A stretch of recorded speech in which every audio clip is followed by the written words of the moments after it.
뭐 날씨도 더운데 이렇게 많은 분들이 찾아오셔서 너무 감사드리고요. 또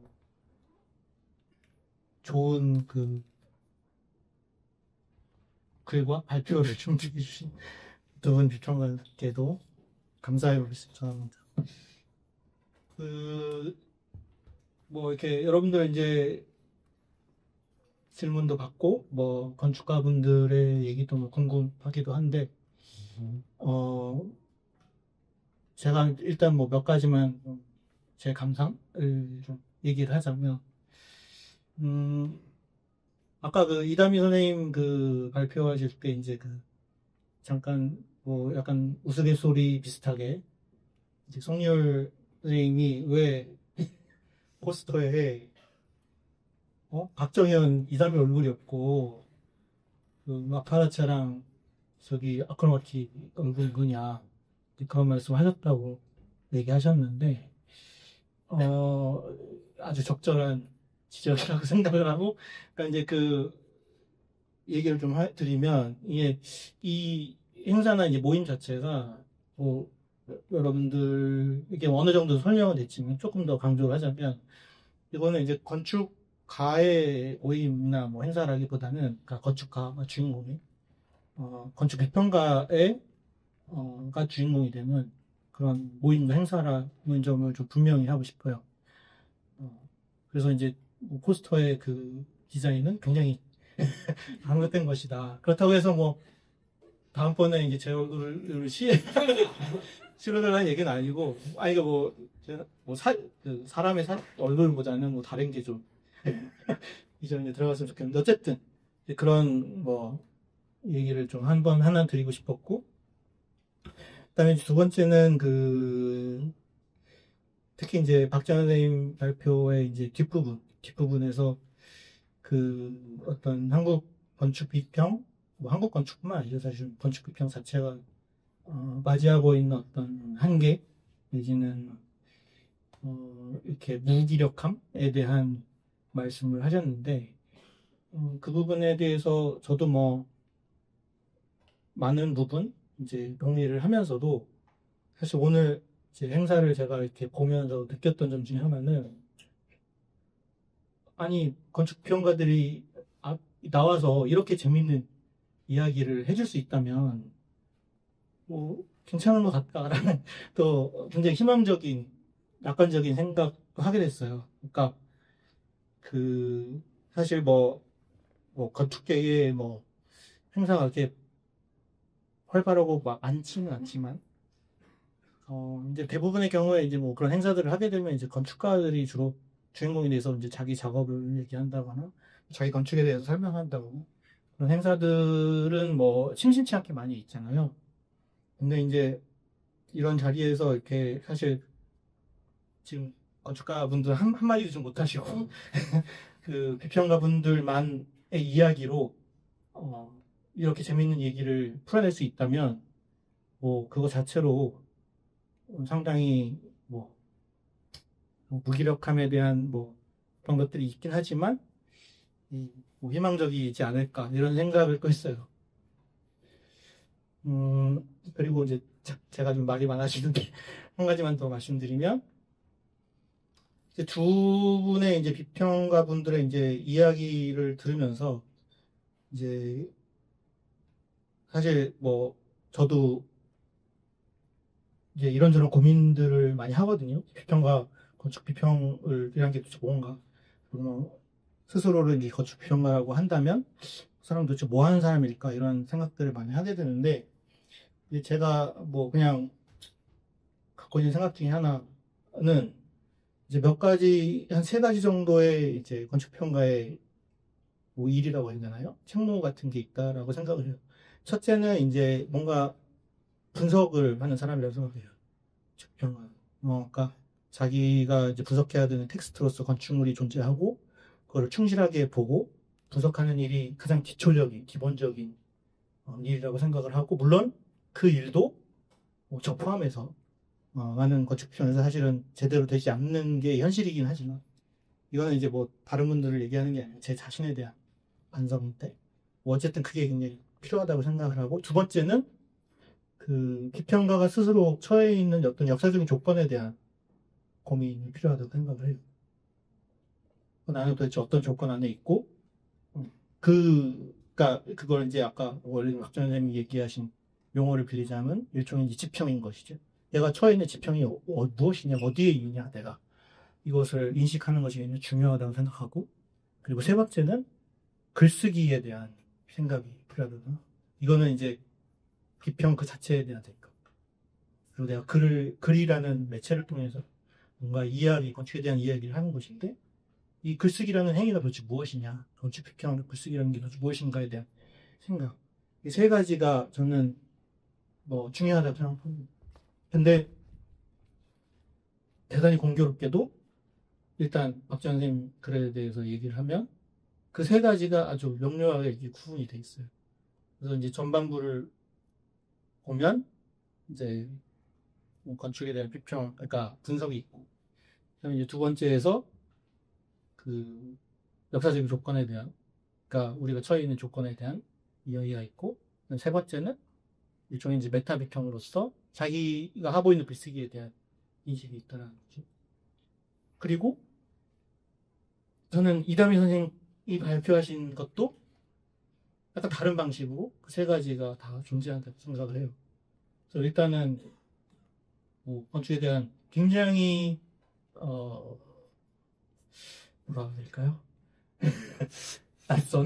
저로서는 낯선 그런 종류의 분석과 묘사들이 있고, 그리고 두 번째는 아주 직접적으로 드러나지는 않지만 그 우리가 처해 있는 역사적인 조건이라는 것이 아까 박지원 선생님도 뭐 아주 적절하게 설명을 해주셨지만 그게 이제 일종의 동시대성, 그리고 모던과 포스트 모던과 뭐 다양한 우리가 참조할 수 있는 대상들이 모든 것들이 다 압축돼서 겹쳐져 있는 상황. 그게 이제 우리가 처해 있는 역사적인 조건이라는 거죠. 그리고 그 역사적인 조건을 거의 체화해서 글을 쓰고 있는 게 혹은 발표를 하고 있는 것이 이담희 선생님이라고 생각을 했고, 그다음에 글쓰기 자체에 대한 어떤 고민도 마찬가지고, 이담희 선생님은 박찬현 선생님은 그걸 이제 직접적으로 그 부분을 지적해서 이제 설명을 했다면, 이담희 선생님의 글 자체가 그 고민을 이미 담고 있는 체화한 글과 같다고 생각을 했어요. 그래서 아까 뭐 이담희 선생님이 이제 뭐 그 민음사 유튜브를 말씀하시면서 뭐 월드컵 세계문화전지 월드컵에 대해서 막 말씀하셨는데 약간 비슷한 고민을 하게 됐어요. 박정현과 이담희 누가 더 나은가 이런 생각을 하게 됐고, 그러니까 세 가지 지금 말씀드린 세 가지 영역에서 약간 우열이 좀 달라질 것 같아요. 일단 저는 그 건물에 대한 분석이나 뭐 건물을 이렇게 설명하는 방식 같은 경우에는 이담희 선생님이 압승이라고 생각합니다.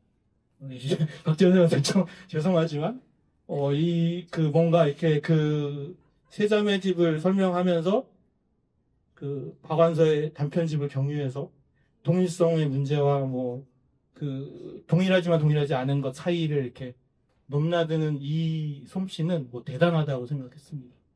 그리고 세 번째 같은 경우에는 뭐 이담희 선생님의 글 자체가 그 체화한 것이 굉장히 새로웠지만 그걸 이제 굉장히 직접적인 방식으로, 그리고 그걸 이제 공론의 장에 이제 그 벌려놓는 그런 박찬현 선생님의 용기와 그 문제의식 이런 것들이 상당히 인상적이었다고 생각을 해요. 그래서 뭐 약간 길었는데 제가 너무 말이 많았죠. 진행자 치고는. 그래서 어쨌든 뭐 그런 정도의 제 감상을 말씀드리고요. 일단은 뭐 여러분들 많이 오셨는데 일단 뭐 건축가 얘기를 꼭 들어야 되나 싶긴 한데 건축가들의 말씀을 좀 일단은 뭐 듣는 것으로 시작을 하는 게 어떨까 싶은데, 혹시 뭐 하실 말씀들이 있으시면. 그래도 여기까지 왔으니까 한 3분에서 한 5분 정도만 간단히 말씀을 드리고 아마 이 말이 끝일 것 같긴 해요. 그래서 저는 뭐 이 말하고 가능을 할 것 같은데, 저도 이제 여기 오기 전에 생각을 해봤어요. 그 건축 비평과 건축가는 어떤 관계여야 하는가.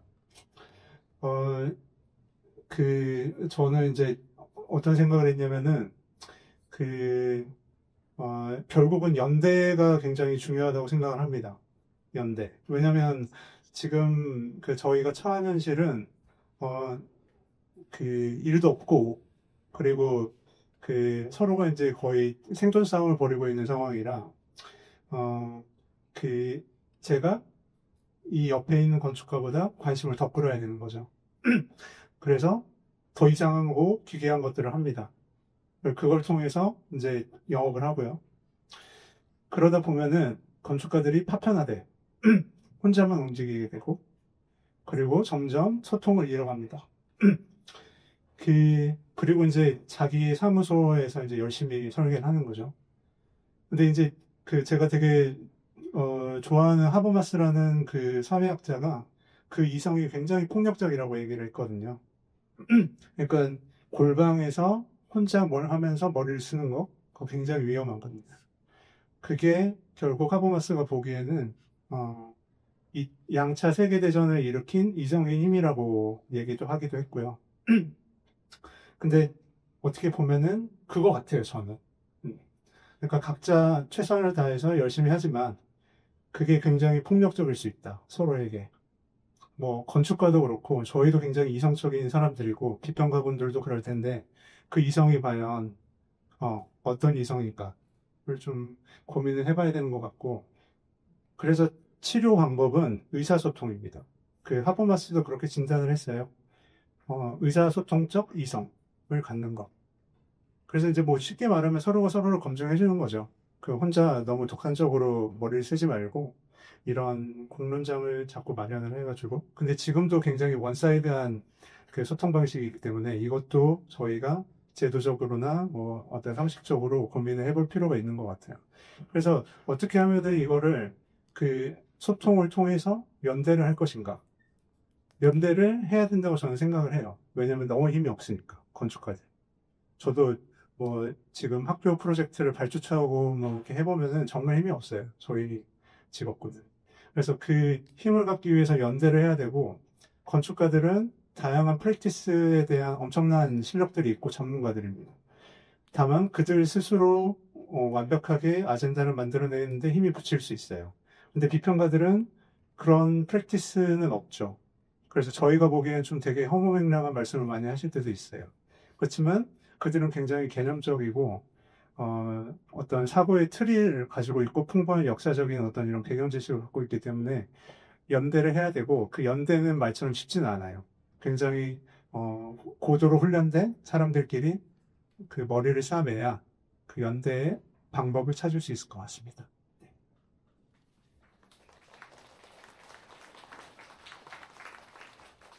네. 저는 오늘 한 질의응답 중에 하나 중에 아까 뒤에 잠깐 보였던 것 중에 잠깐 개인적으로 생각했던 걸 좀 말씀드리면, 오늘 인면 얘기를 많이 하셨고 그랬는데, 제가 한국에 온 지 한 11년 좀 돼봤는데, 개인적으로 오늘 평범하게 좀 말씀드려보면, 사실 한국에 왔을 때, 유럽에서 당연히 있어야 할 디테일들, 혹은 재료들, 이런 것들이 많이 부족함을 처음 느꼈거든요. 이제 그런 거를 해결하는 과정에서 그게 단순히 그거를 그냥 차용하거나 이용하는 거 아닌, 그러니까 점점 그게 더 깊어지고 그걸 다시 한번 재해석하고 이런 시간들이 좀 많았던 것 같아요. 그러니까 미수정도 같이 많이 하고. 근데 생각해보면 그걸 왜 했지? 라고 생각해보면 재밌었던 것 같아요, 개인적으로. 그러니까 그 건축가들은 사실 모든 걸 통합하려고 하는 의지들이 있잖아요. 저도 마찬가지고.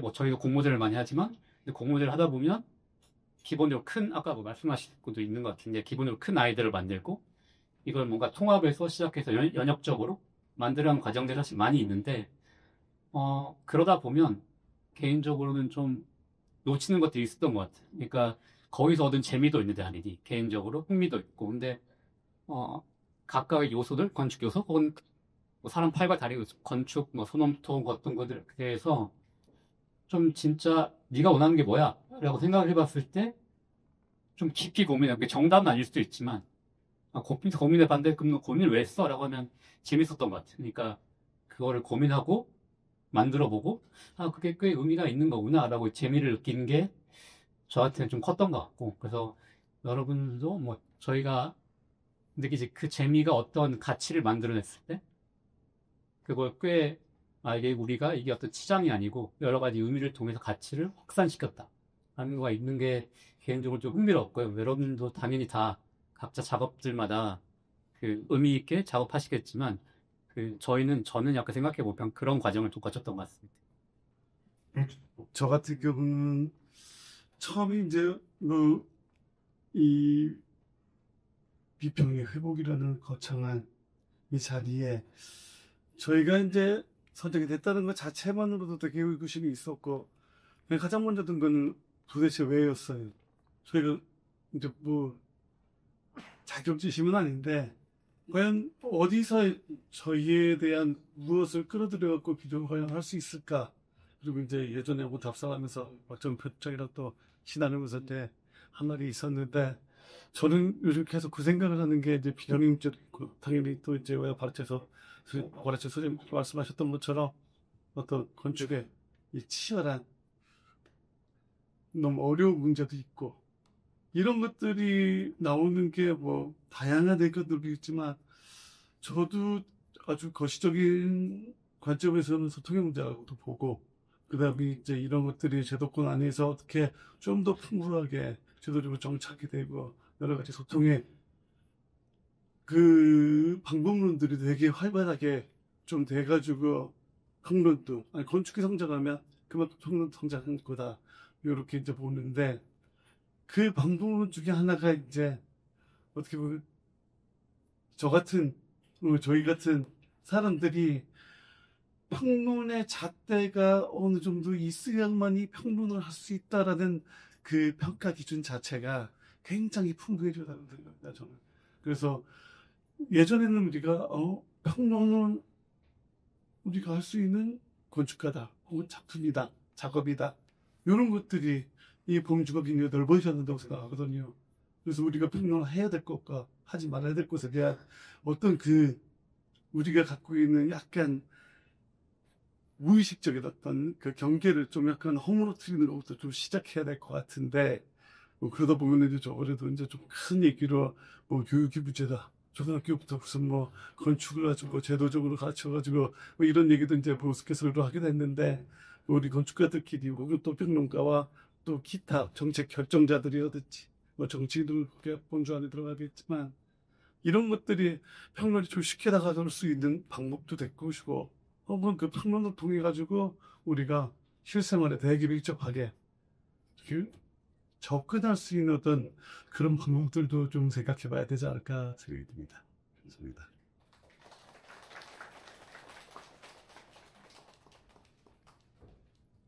첫 번째 질문은 이번 박찬 선생님을 향한 질문일 수도 있고, 어쨌든 비평의 빈곤에 대해서 말씀하셨습니까?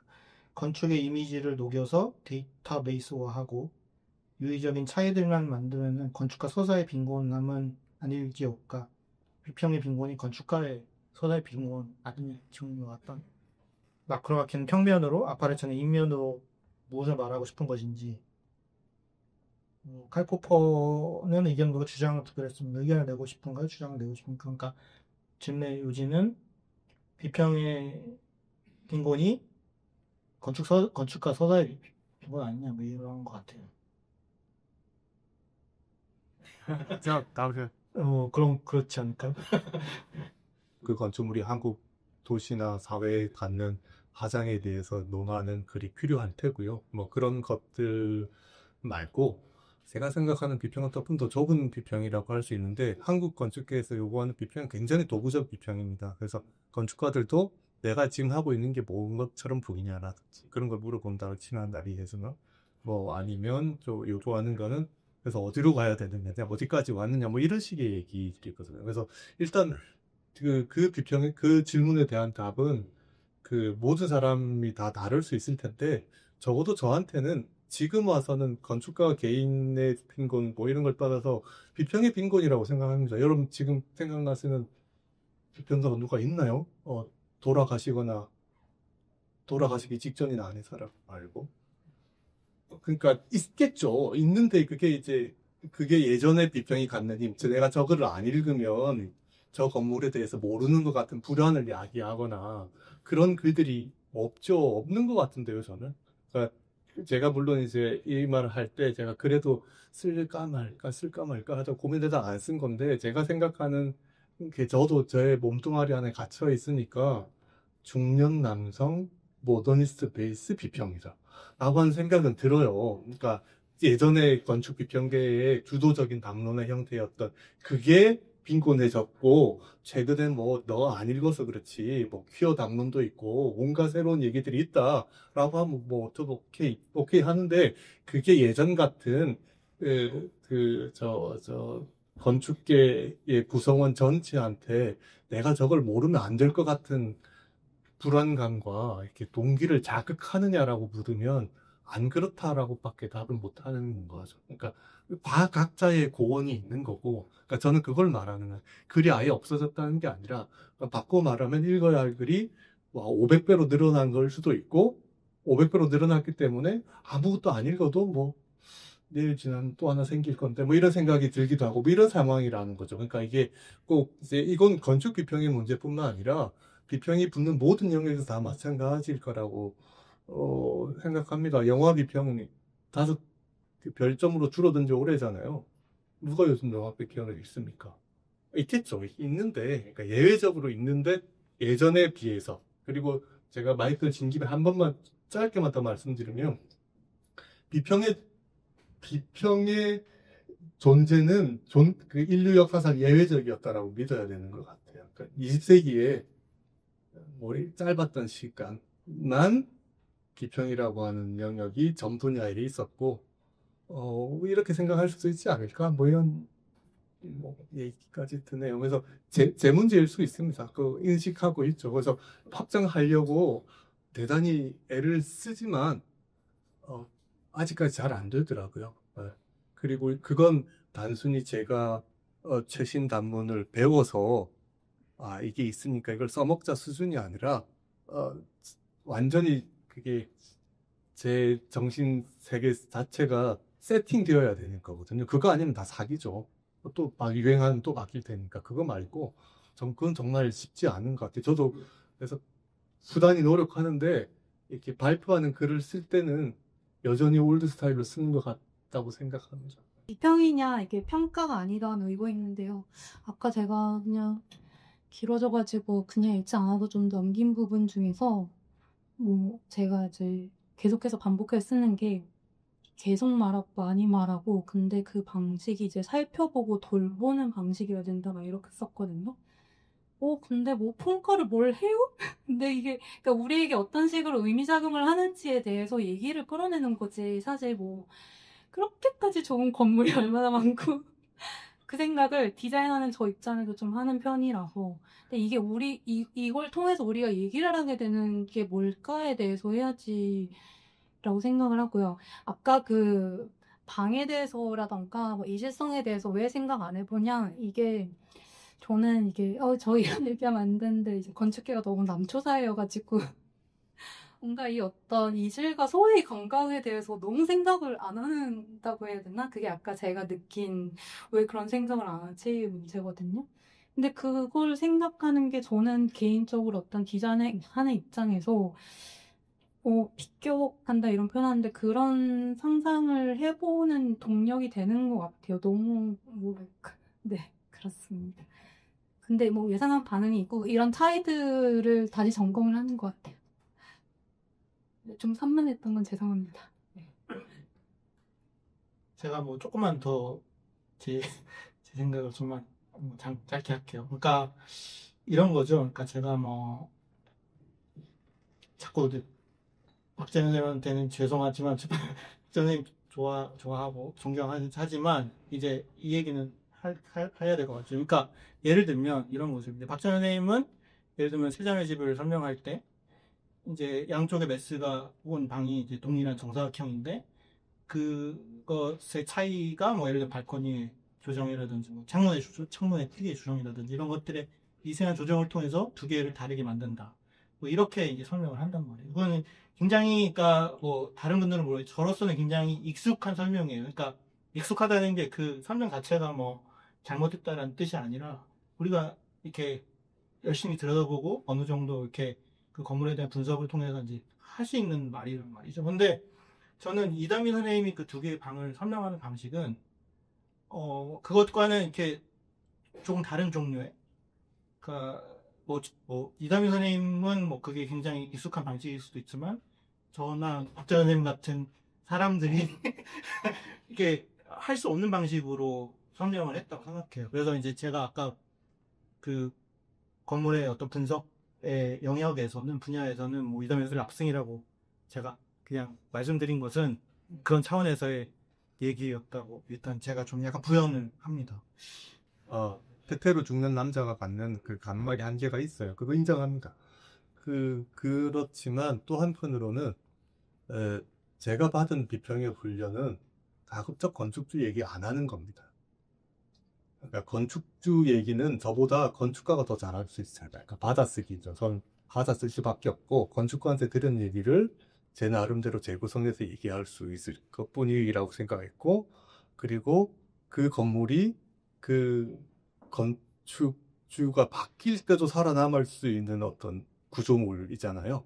그래서 전 그냥 작정을 한 거예요. 아예 그런 얘기는 안 한다. 오로지 그냥 액면 그대로의 건축만 얘기했다. 그러니까 이게 올드 스타일이죠. 올드 스타일인 건 아는데 이게 이제 장점도 있다. 뭐 이런 얘기를 그냥 변명사마다 붙이고 싶어요. 네, 저도 뭐 중년 남자로서 저에 대한 어떤 자기 성찰의 의미로 말씀드린 것을 뭐 이해하시려고 알고 있습니다. 다른 질문 또 있는데 오늘 강연의 의도를 한 문장으로 요약해 주신다면 너무 어려운 질문. 더부터 한다면 전 간단합니다. 그냥 여러 차례 다른 기회 지면을 통해서도 말한 적이 있지만 작가론 작품론을 지향해야 한다. 한국에 그렇게 비평가들이 틀때같이 이렇게 몰려들어서 얘기할 만한 건물이 한국 사회에 끼치는 파장과 영향을 고려가 한다면 그렇게 많이 안 지어진다. 그건 전 세계적으로도 마찬가지일 거라고 생각해요. 그래서 작가론 작품론보다는 훨씬 더 어떤 포괄적인 얘기에 이제 비평이 필요하지 않을까라고 하는 입장이 있다.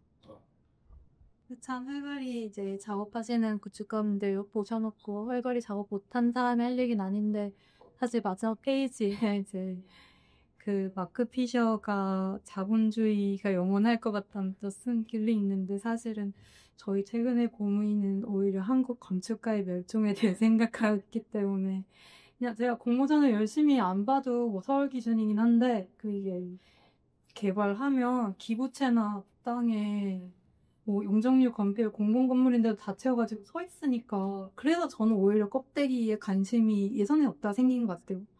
네, 그냥 뭐 그런 상황에서 약간 아파트 단지 키링처럼 디자인하는 거에 대한 어떤 생각? 그래서 사실은 저도 진짜 이 분들에 대한 작업을 쓰면서 저는 네 어쨌든 공모전에 대해서 뭔가 얘기가 흘러가다 이거 안 되겠다고 하긴 했는데 그런 구조적인 건 좀 근데 누가 어떻게 하지? 구조적인 걸 바꾸려면 당연히 좀 하나 있고요. 두 번째는 또 뭐 하려고 있지? 네, 근데 지금 일단은 개인적으로 제일 크게 느끼는 거는 네, 그 뭔가 아파트 단지의 어떤 이런 속도? 그리고 그렇게 어떤 큰 규모에 대해서 어떤 인식을 하는 상황에서 사실 아파트 단지 아무도 비평거리로 안 삼잖아요. 그러면 일단 그냥 뭐라도 얘기를 해야지 어쨌든 대화가 흘러간다고 했을 때 예. 네. 행정수도 죄송합니다. 네. 아무튼 그렇습니다. 네. 그 질문 하나가 뭐 이건 비평에 대한 이야기일 수도 있고 건물에 대한 이야기일 수도 있고 건축물에 대한 이야기일 수도 있는데 임지수 세자매의 집 비평은 뭐 솔직하거나 일관되지 못한 것 같다. 사실 2층과 3층의 모든 방은 화장실과 싱크대가 구성되어서 에어비앤비로 임대하기 좋게 구성되었는데 이게 과연 세 자매를 위한 집이냐? 뭐 이런 질문인데요. 이거 뭐 어떻게 어떻게 대답해야 할까요?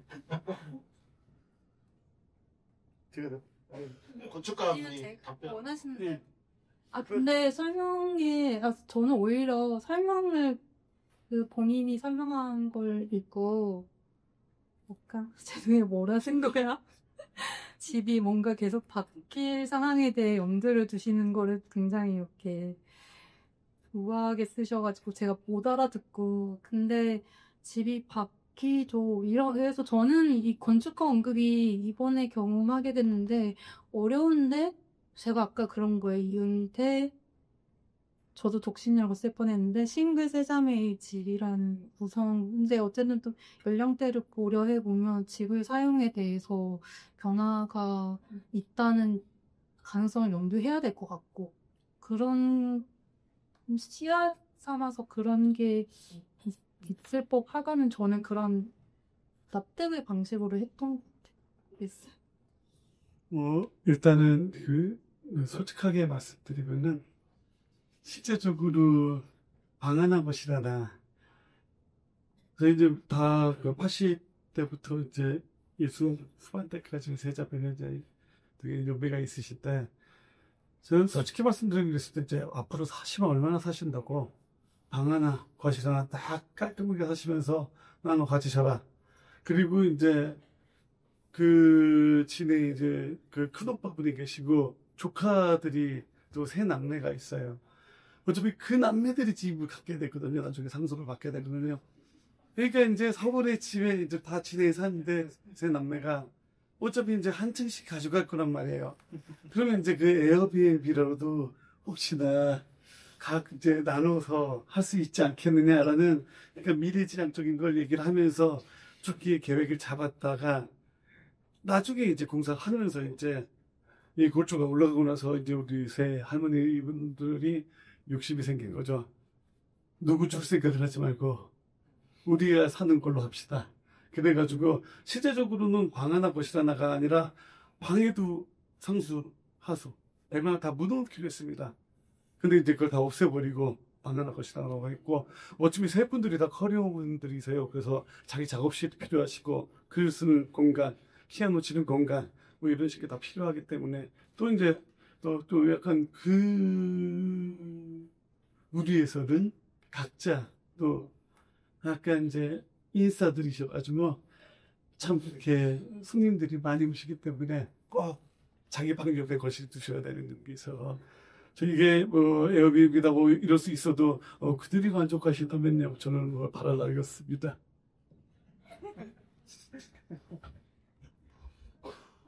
또 다른 질문이 많은데 이거 제가 다 못할 것 같은데 고민이 되네요. 뭐 됐지. 박정현님 그 아까 비사시적이라는 표현에 대해서 좀 부가 설명 해주실 수 있는 질문이에요. 그러니까 좋은 건축물이 도시 속에 위치하고 공공 전체에 영향을 끼치려면 최종 목적지가 아닌 건물이어야 된다고 믿습니다, 저는. 그래서 제가 늘 비유컨대 말하는 롯데타워 몇 층인지 모르겠는데 중간에 있는 그 콘서트홀은 정말 최악이다라고 믿죠.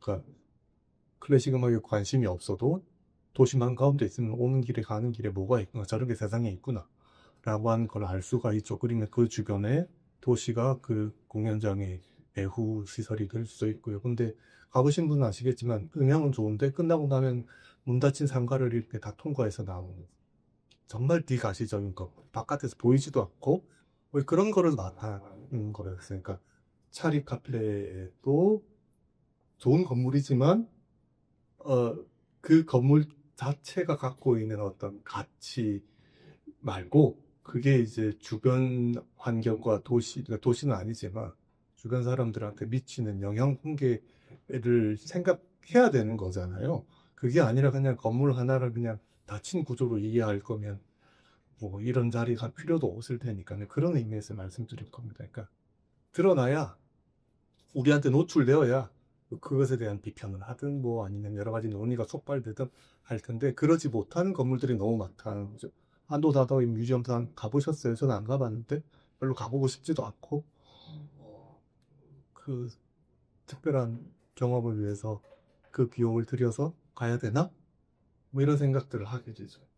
일단 뭐 질문인데 한국 건축 비평의 역사를 잘 모르는 저는 누가 어떤 회복을 바라는지 잘 모르겠어요.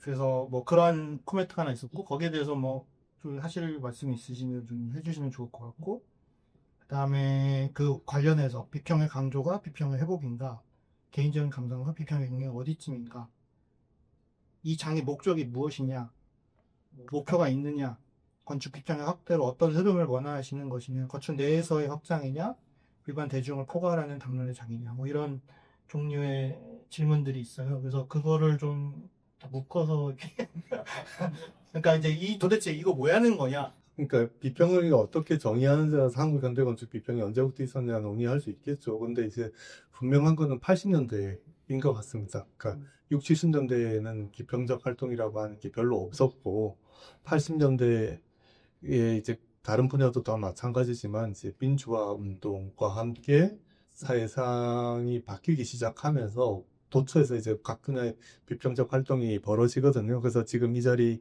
계신 선생님들이 그때부터 활동하기 시작했고 80년대 저널들이 많이 생기고 그 다음에 그때 비평상 받으면 일간지 신문에 나기도 했어요. 건축 비평. 전진산 소장님 상 받았을 때 아마 신문에 실리기도 했을 거예요. 그러니까 80년대죠. 그러니까 80년대 그리고 우리가 알고 있는 90년대 초까지 그러니까 그때 비평이라고 할 수 있는지는 모르겠지만 언어에 힘이 있었던 시기고 언어가 실천을 끌고 가던 어떤 짧은 시기가 있었던 것 같아요. 그 관성이 아직까지 남아있는지는 잘 모르겠지만 그런 거고요.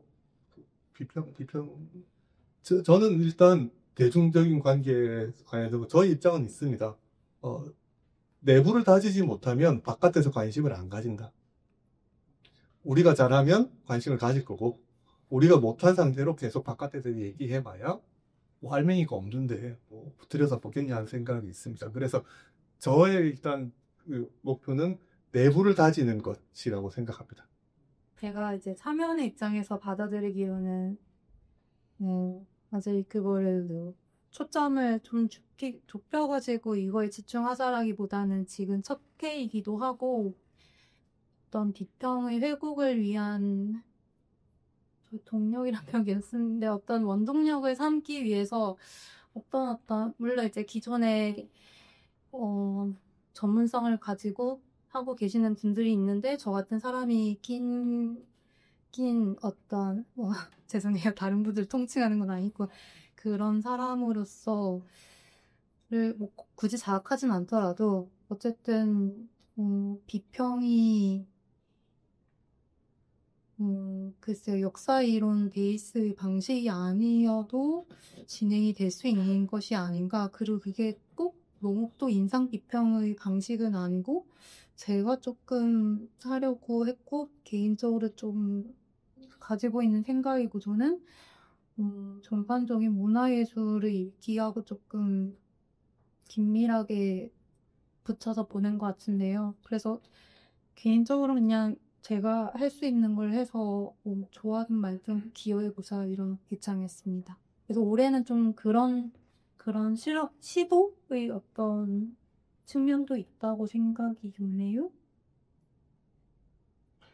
지금 질문이 27개인데 지금 다 50분에 나가야 된다고 하네요. 그래서 너무 죄송합니다. 근데 질문을 많이 주셨는데 제가 다 일일이 다루지 못해서 마지막 질문 간단하지 두 건축가 중 더 좋아하는 건축가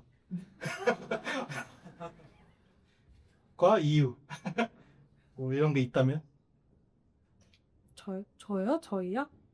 그렇겠죠? 저희요? 아 톨스토이 이건가요? 네, 난 근데 하면서 약간 이제 성정이 비슷한 건 이제 미술 소장님이고, 네, 약간 제가 좋아하지만 가지지 못한 부분을 하고 계시는 게 안파라체라는 생각이 들어서 저는 안파라체? 죄송해요. 건축을 이제 고르려면 그냥 좋고 나쁘고를 떠나서 아파라체. 왜냐하면 임진 소장님은 글을 덜 쓰셔가지고, 그러니까 비평이라고 하는 게 결국 이제 언어에 대해서 언어가 대응하는 방식이 대부분입니다. 그러니까 사실상 언어가 바깥에 있는 건물에 대해서 직접 말하기가 거의 불가능입니다. 그러니까 언어가 언어에 대해서 대응하는 방식이거든요. 그래서 건축가가 써둔 말이 좀 많으면 조금 수월한 게 사실이고, 뭐 그렇습니다. 네. 마치시죠. 네, 네. 진짜 좋은 질문들이 많은데 제가 진짜 너무 죄송합니다. 시간이 없어. 맞춰야 된다고 하는. 네. 오늘 와주셔서 너무 감사하고요.